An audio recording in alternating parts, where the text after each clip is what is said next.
Hey everyone, and welcome. We're going to look at numbers today, but not like you did in school. We're going to treat them like what they are, a series of codes and puzzles. And together, we're going to find the keys to crack them. Let's jump right in. I mean, seriously, have you ever thought about it that way? You get a few clues, a couple of numbers, and you're told to find some hidden answer. It's basically a mystery. These problems aren't just about crunching numbers, you know? They're about figuring out the secret rules that make them all tick. So, that's our mission for today. We're going to tackle 5 common types of number puzzles. By the time we're done, you're going to have 5 new keys for your mathematical keychain, ready to unlock some seriously tricky problems. You ready? Okay, our first puzzle is all about a really fundamental relationship, a kind of partnership between two super important ideas in math, the highest common factor, or HCF, and the least common multiple, the LCM.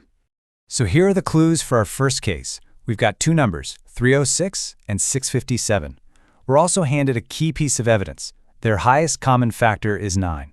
The mission, should you choose to accept it, is to find their least common multiple. Now sure, you could sit there and list out multiples all day, but trust me, there's a much, much cooler way. And here it is, our first secret key. This formula reveals that deep partnership I was talking about. It says that for any 2 numbers, if you multiply their HCF and their LCM together, you get the exact same result as just multiplying the 2 numbers themselves. It's kind of beautiful, right? It means we never have to guess. We just have to use this simple rule. So we just plug in the numbers we know. We multiply 306 by 657, then divide that whole thing by the HCF we were given, which is 9. And just like that, the code is cracked.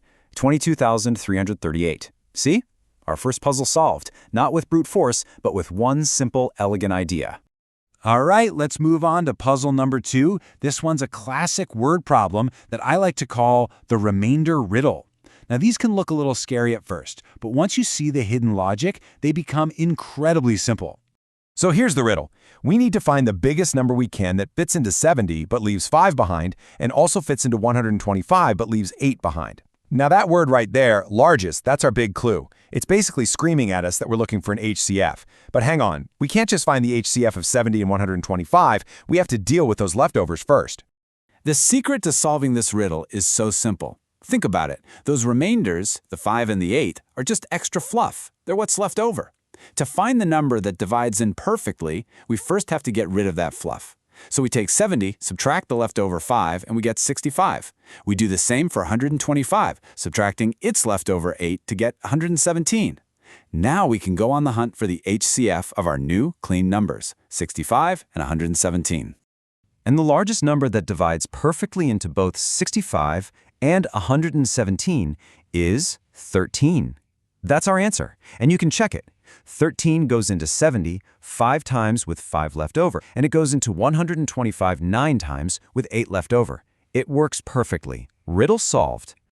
Okay, for our next few puzzles, we're going to zoom in on the absolute foundation of number theory, prime numbers.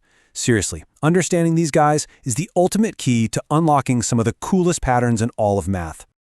Just think of it like this. Prime numbers are the fundamental building blocks. They're like the DNA that all other numbers, the composite numbers, are built from. If you get how primes work, you can crack almost any puzzle out there. Let's see how this works with our third puzzle. Okay, so puzzle 3 asks for a ratio. First, what's the smallest prime number? That's 2. Easy. Next, what's the smallest composite number? That means a number that's not prime. That would be 4. So now we just need the HCF and LCM of 2 and 4. The highest number that goes into both, that's 2. The smallest number they both go into, that's 4. So our ratio is 2 to 4, which simplifies down really neatly to 1 to 2. Done. Now for our fourth puzzle, and this one really shows you the power of primes. The question is, can the number 6 raised to any power ever end in the digit 0? Well, let's think. For a number to end in 0, it has to be a multiple of 10. And what's the prime DNA of 10? It's a 2 and a 5 multiplied together. But look at the number 6. Its prime DNA is just 2 and 3. It's got the 2, sure, but it's totally missing a 5.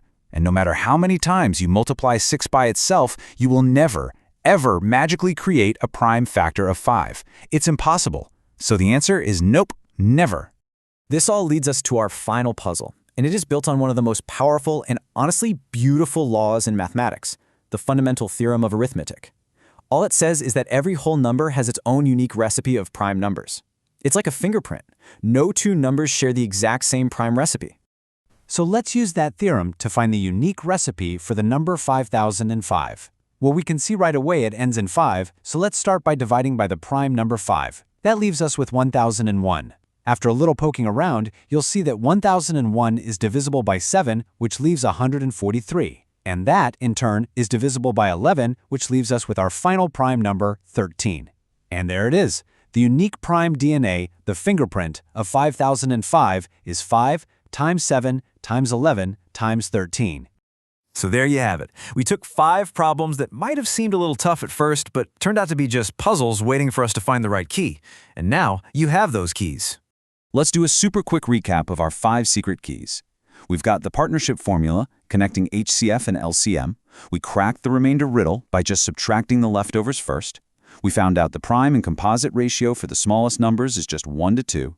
We learned the zero rule. You need both a 2 and a 5 in your prime DNA. And finally, we saw that every single number has its own unique prime recipe. You see, these 5 keys, they open a lot more than just these 5 specific problems. They represent new ways of thinking about relationships, about breaking a problem down to its core parts. So the real question isn't about what we solved today. It's about all the other doors this new way of thinking will help you unlock tomorrow.